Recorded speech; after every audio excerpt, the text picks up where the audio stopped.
Ibrani pasal 8. Imam besar perjanjian baru. Inti segala yang kita bicarakan itu ialah kita mempunyai imam besar yang demikian, yang duduk di sebelah kanan takhta yang maha besar di sorga, dan yang melayani ibadah di tempat kudus, yaitu di dalam kemah sejati, yang didirikan oleh Tuhan dan bukan oleh manusia. Sebab setiap imam besar ditetapkan untuk mempersembahkan korban dan persembahan, dan karena itu Yeshua perlu mempunyai sesuatu untuk dipersembahkan. Sekiranya ia di bumi ini, ia sama sekali tidak akan menjadi imam, karena di sini telah ada orang-orang yang mempersembahkan persembahan menurut hukum Taurat. Pelayanan mereka adalah gambaran dan bayangan dari apa yang ada di sorga, sama seperti yang diberitahukan kepada Musa ketika ia hendak mendirikan kemah. Ingatlah demikian firman-Nya, bahwa engkau membuat semuanya itu menurut contoh yang telah ditunjukkan kepadamu di atas gunung itu. Tetapi sekarang ia telah mendapat suatu pelayanan yang jauh lebih agung, karena ia menjadi pengantara dari perjanjian yang lebih mulia, yang didasarkan atas janji yang lebih tinggi. Sebab sekiranya perjanjian yang pertama itu tidak bercacat, tidak akan dicari lagi tempat untuk yang kedua. Sebab ia menegur mereka ketika ia berkata, sesungguhnya akan datang waktunya, demikianlah firman Tuhan, aku akan mengadakan perjanjian baru dengan kaum Israel dan dengan kaum Yehuda, bukan seperti perjanjian yang telah kuadakan dengan nenek moyang mereka pada waktu aku memegang tangan mereka untuk membawa mereka keluar dari tanah Mesir. Sebab mereka tidak setia kepada perjanjianku, dan aku menolak mereka. Demikian firman Tuhan. Maka inilah perjanjian yang kuadakan dengan kaum Israel sesudah waktu itu. Demikianlah firman Tuhan. Aku akan menaruh hukumku dalam akal budi mereka dan menuliskannya dalam hati mereka. Maka aku akan menjadi Allah mereka dan mereka akan menjadi umatku. Dan mereka tidak akan mengajar lagi sesama warganya atau sesama saudaranya dengan mengatakan, kenallah Tuhan, sebab mereka semua besar kecil akan mengenal aku. Sebab aku akan menaruh belas kasihan terhadap kesalahan mereka dan tidak lagi mengingat dosa-dosa mereka. Oleh karena ia berkata-kata tentang perjanjian yang baru, ia menyatakan yang pertama sebagai perjanjian yang telah menjadi tua, dan apa yang telah menjadi tua dan usang telah dekat kepada kemusnahannya. Pasal 9. Tempat kudus di bumi dan di sorga. Memang perjanjian yang pertama juga mempunyai peraturan-peraturan untuk ibadah dan untuk tempat kudus buatan tangan, manusia.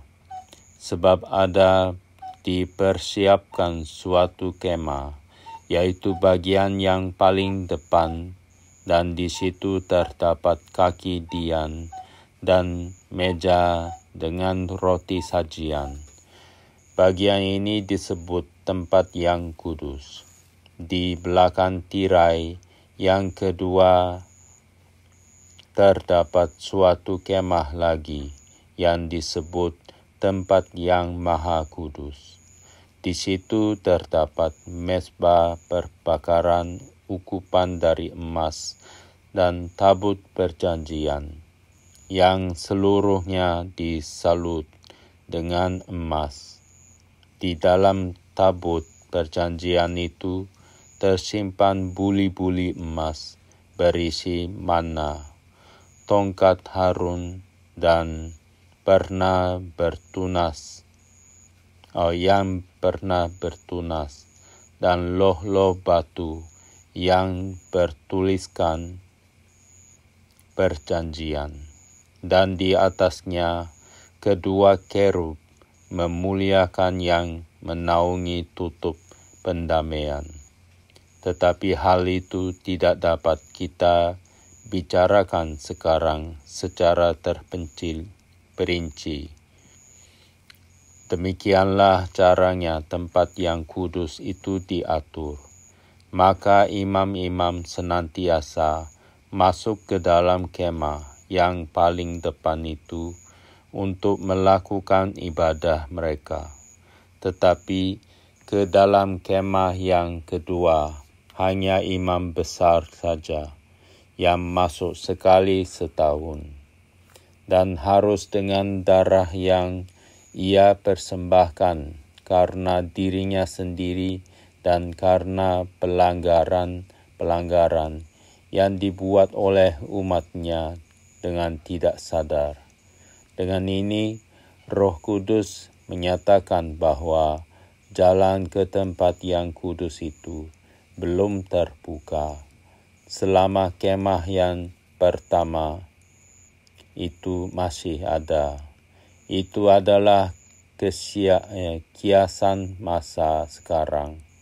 Sesuai dengan itu, dipersembahkan korban dan persembahan yang tidak dapat menyempurnakan mereka yang mempersembahkannya menurut hati nurani mereka. Karena semuanya itu, di samping makanan, minuman, dan berbagai macam pembasuhan, hanyalah peraturan-peraturan untuk hidup insani yang hanya berlaku sampai tibanya waktu pembaharuan. Kristus adalah pengantara dari perjanjian yang baru. Tetapi Kristus telah datang sebagai imam besar untuk hal-hal yang baik yang akan datang. Ia telah melintasi kemah yang lebih besar dan yang lebih sempurna, yang bukan dibuat oleh tangan manusia. Artinya, yang tidak termasuk ciptaan ini, dan ia telah masuk satu kali untuk selama-lamanya ke dalam tempat yang kudus, bukan dengan membawa darah domba, jantan, dan darah anak lembu, tetapi dengan membawa darahnya sendiri. Dan dengan itu ia telah mendapat kelepasan yang kekal. Sebab jika darah domba jantan dan darah lembu jantan dan percikan abu lembu muda menguduskan mereka yang najis, sehingga mereka disucikan secara lahiriah, betapa lebihnya darah Kristus yang oleh Roh yang kekal telah mempersembahkan dirinya sendiri kepada Allah sebagai persembahan yang tak bercacat, akan menyucikan hati nurani kita dari perbuatan-perbuatan yang sia-sia, supaya kita dapat beribadah kepada Allah yang hidup. Karena itu, Ia adalah pengantara dari suatu perjanjian yang baru, supaya mereka yang telah terpanggil dapat menerima bagian kekal yang dijanjikan, sebab Ia telah mati untuk menebus pelanggaran yang telah dilakukan selama perjanjian yang pertama.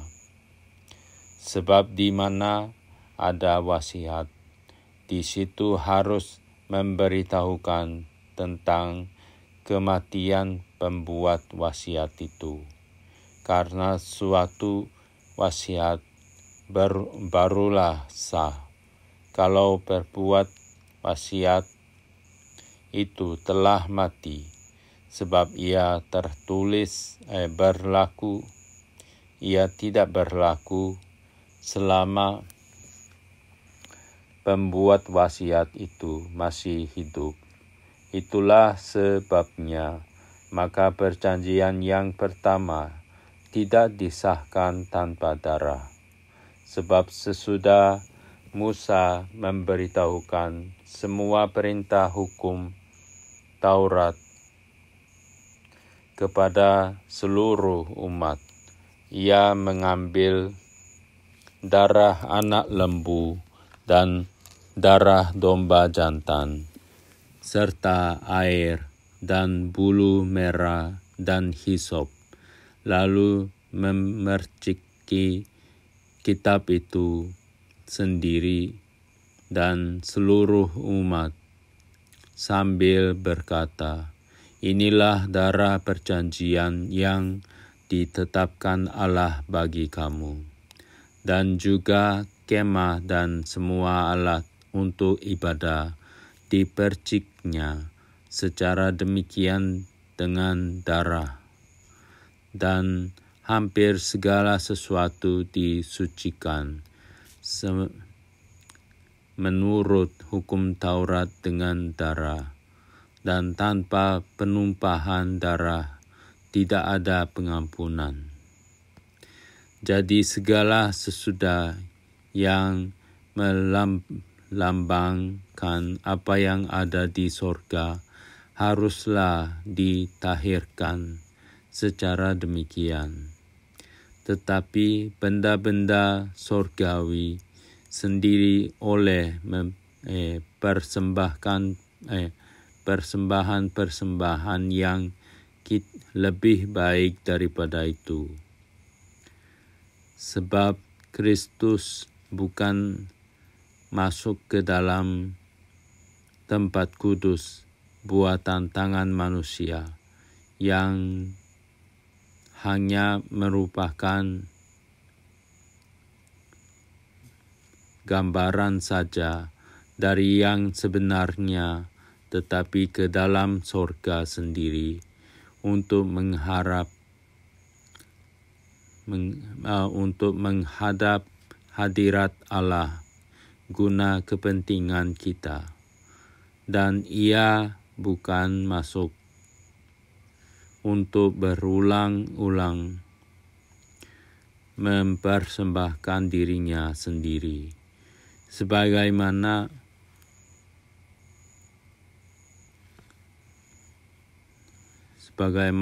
imam besar setiap tahun masuk ke dalam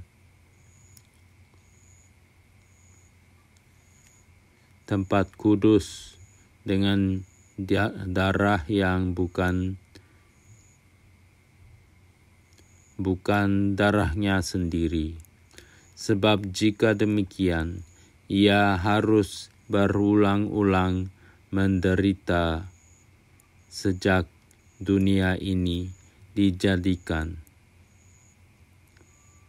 Tetapi sekarang Ia hanya satu kali saja menyatakan dirinya pada zaman akhir untuk menghapuskan dosa oleh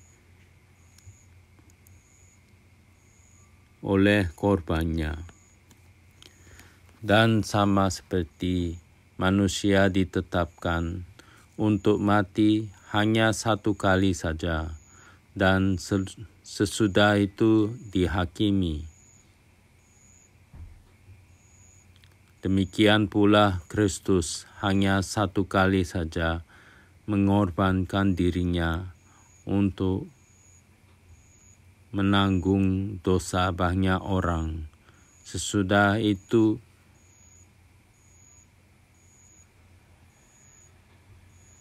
Sesudah itu ia akan menyatakan dirinya sekali lagi tanpa menanggung dosa untuk menganugerahkan keselamatan kepada mereka yang menantikan Dia.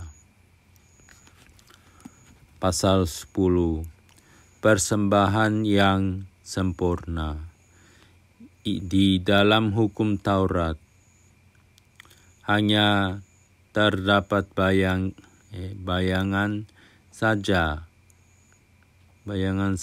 dari keselamatan yang akan datang, dan bukan hakikat dari keselamatan itu. Keselamatan itu sendiri.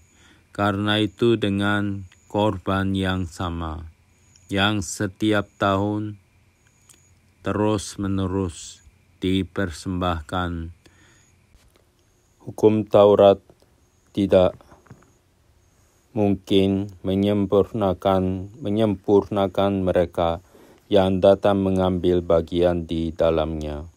Sebab jika hal itu mungkin, pasti orang tidak mempersembahkan korban lagi, sebab mereka yang melakukan ibadah itu tidak sadar lagi akan dosa setelah disucikan sekali untuk selama-lamanya. Tetapi justru oleh korban-korban itu, setiap tahun orang diperingatkan akan adanya dosa, sebab tidak mungkin darah lembu jantan atau darah domba jantan menghapuskan dosa. Karena itu, ketika ia masuk ke dunia, ia berkata, "Korban dan persembahan tidak engkau kehendaki, tetapi engkau telah menyediakan tubuh bagiku. Kepada korban bakaran dan korban penghapus dosa, engkau tidak berkenan." Lalu aku berkata, "Sungguh aku datang. Dalam gulungan kitab ada tertulis tentang aku, untuk melakukan kehendak-Mu, ya Allahku." Di atas ia berkata, "Korban dan persembahan, korban bakaran dan korban penghapus dosa tidak engkau kehendaki, dan engkau tidak berkenan kepadanya, meskipun dipersembahkan menurut hukum Taurat." Dan kemudian katanya, "Sungguh aku datang untuk melakukan kehendak-Mu." Yang pertama ia hapuskan, supaya menegakkan yang kedua. Dan karena kehendaknya, inilah kita telah dikuduskan satu kali untuk selama-lamanya oleh persembahan tubuh Yesus Kristus.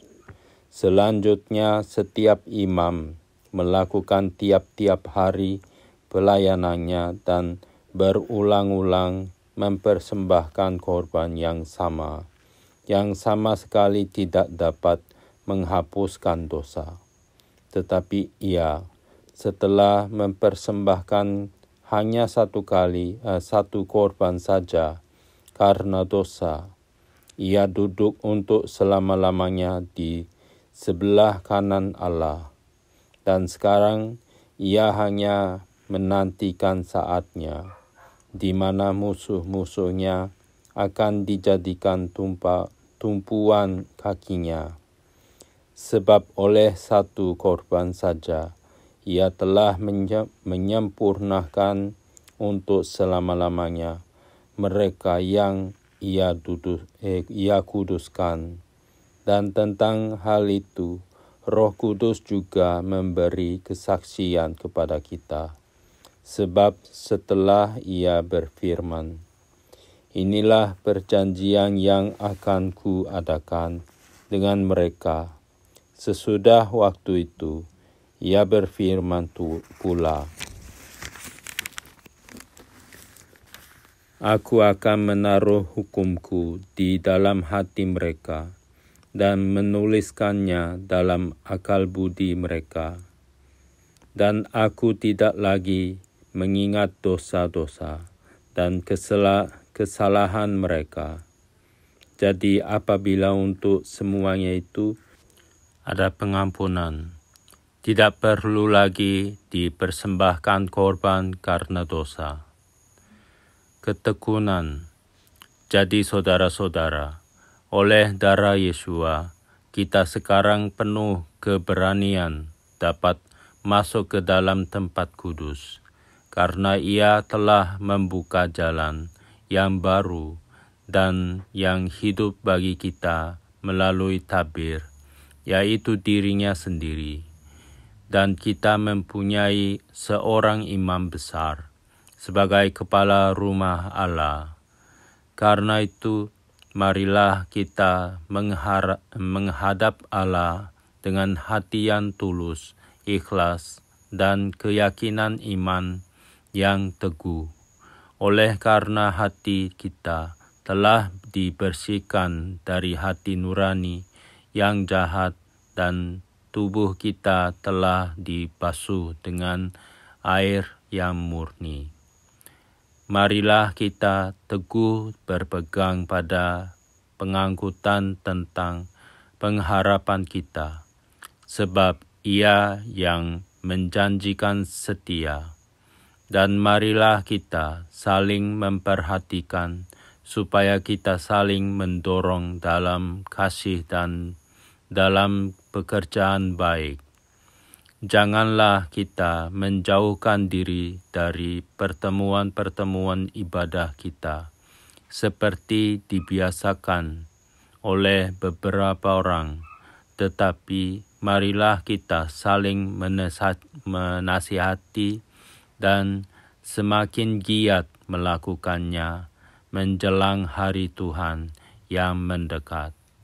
Sebab jika kita sengaja berbuat dosa, sesudah memperoleh pengetahuan tentang kebenaran, maka tidak ada lagi korban untuk menghapus dosa itu, tetapi yang ada ialah kematian yang mengerikan akan penghakiman dan api yang dahsyat yang akan menghanguskan semua orang durhaka. Jika ada orang yang menolak hukum Musa, ia dihukum mati tanpa belas kasihan atas keterangan 2 atau 3 orang saksi. Betapa lebih beratnya hukuman yang harus dijatuhkan atas dia, yang menginjak-injak anak Allah, yang menganggap najis darah perjanjian, yang menguduskannya, dan menghina roh kasih karunia.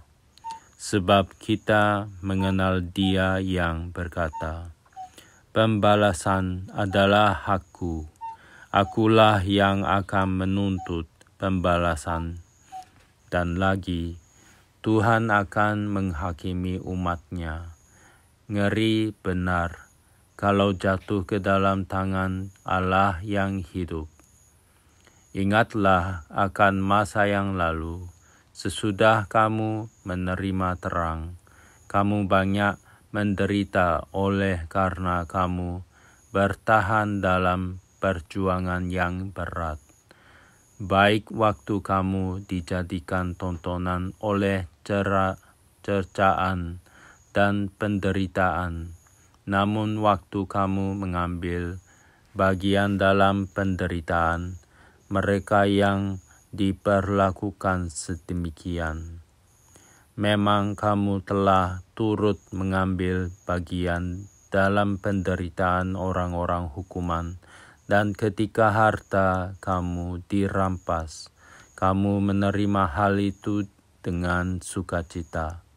Sebab kamu tahu bahwa kamu memiliki harta yang lebih baik dan yang lebih menetap sifatnya. Sebab itu, janganlah kamu melepaskan kepercayaanmu, karena besar upah yang menantinya. Sebab kamu memerlukan ketekunan, supaya sesudah kamu melakukan kehendak Allah, kamu memperoleh apa yang dijanjikan itu. Sebab sedikit, bahkan sangat sedikit waktu lagi, dan Ia akan datang, sudah akan ada, tanpa menangguhnya kedatangannya. Tetapi orangku yang benar akan hidup oleh iman. Dan apabila ia mengundurkan diri, maka aku tidak berkenan kepadanya. Tetapi kita bukanlah orang-orang yang mengundurkan diri dan binasa, tetapi orang-orang yang percaya dan yang beroleh hidup.